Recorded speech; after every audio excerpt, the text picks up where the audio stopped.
اسلام نے ہمیں یہ بتلایا ہے کہ تم یہاں آنے سے پہلے بھی کہیں تھے اور یہاں سے جانے کے بعد بھی تم نے کہیں جانا ہے۔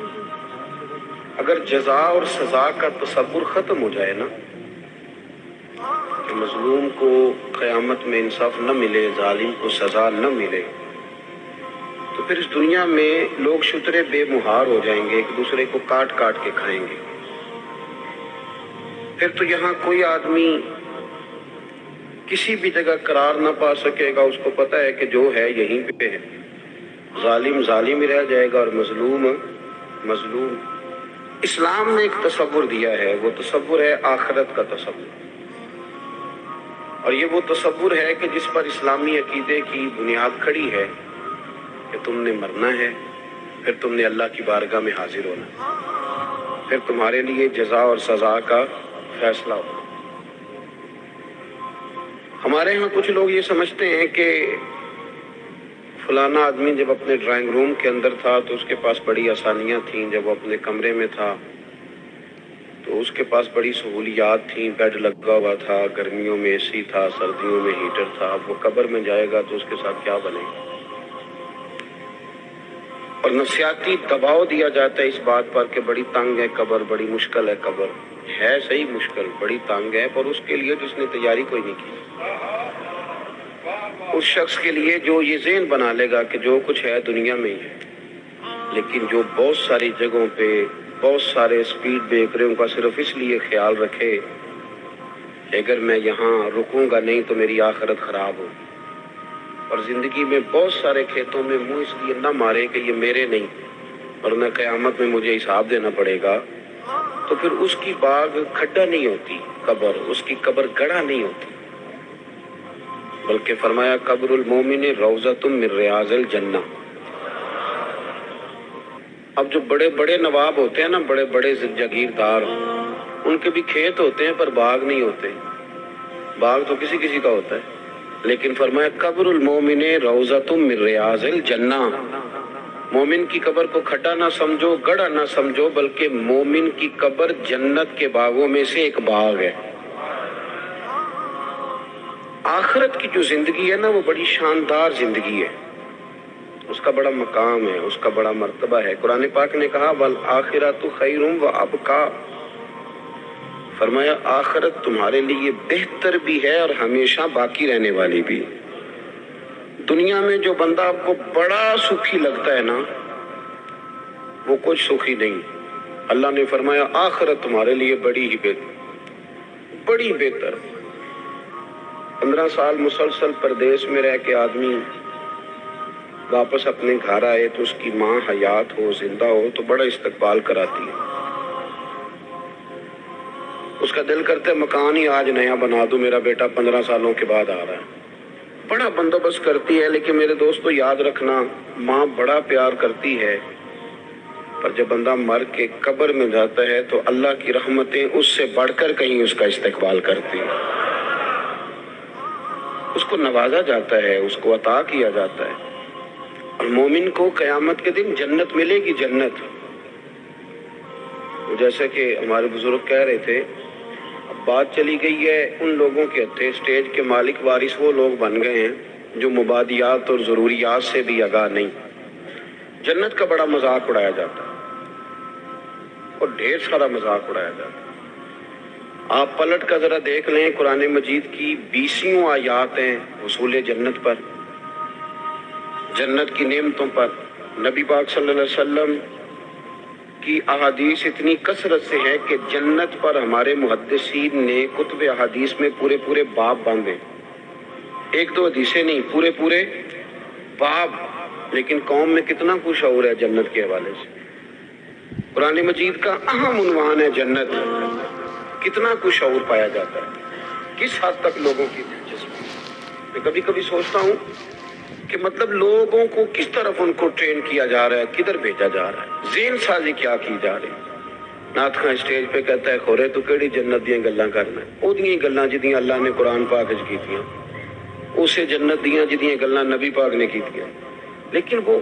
کچے نظریات اور ہمارے لوگ بڑے ڈرے ہوئے، وہ کہتے ہیں موج تو دنیا میں تھی، مر جائیں گے تو قبر بڑی خوفناک ہے، تو منظر بھئی ہے سارا کچھ ٹھیک ہے،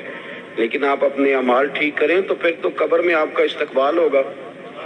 اور حدیث پاک سنیے کہ میرے نبی کریم صلی اللہ تعالیٰ علیہ وسلم نے فرمایا، یہ بخاری مسلم دونوں میں ہے،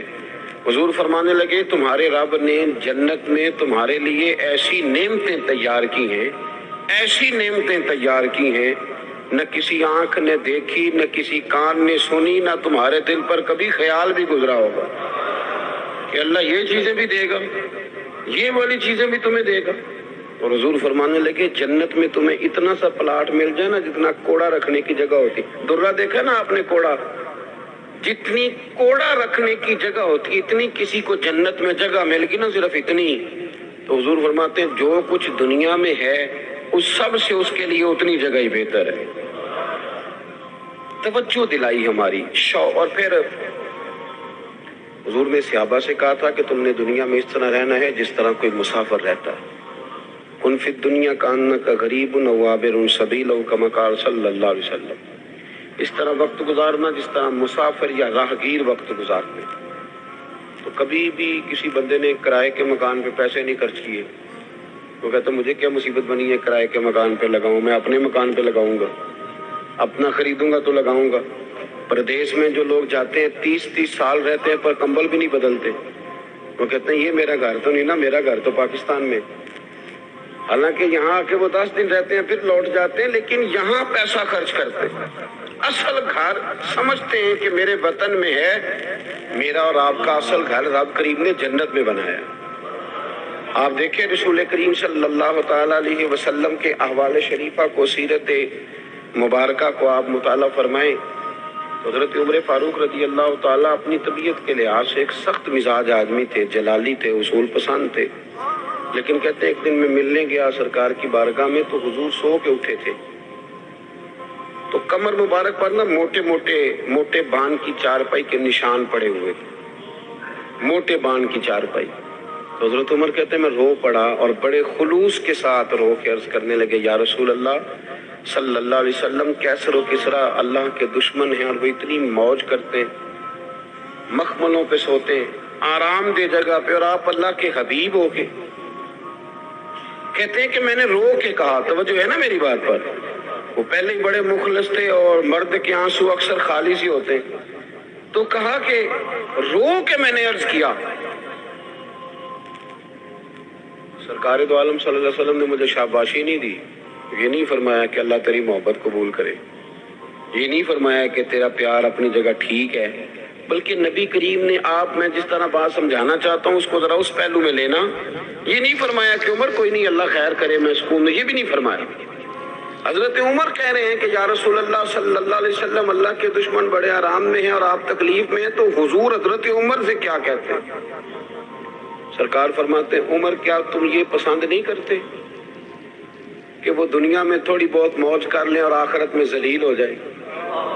اور ہم دنیا میں تھوڑی تکلیف برداشت کریں اور آخرت کی ساری عزت اللہ ہمیں ہی عطا کر دے؟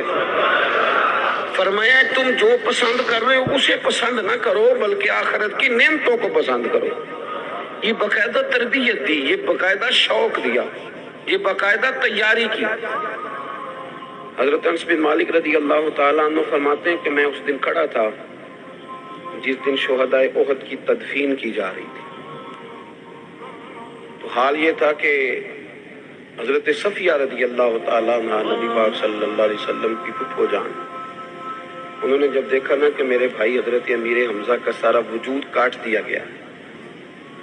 تو وہ 2 کپڑے لے کے آئیں کفن کے لیے، تو کہا کہ یا رسول اللہ صلی اللہ علیہ وسلم میرے بھائی کو اس میں کفن دے۔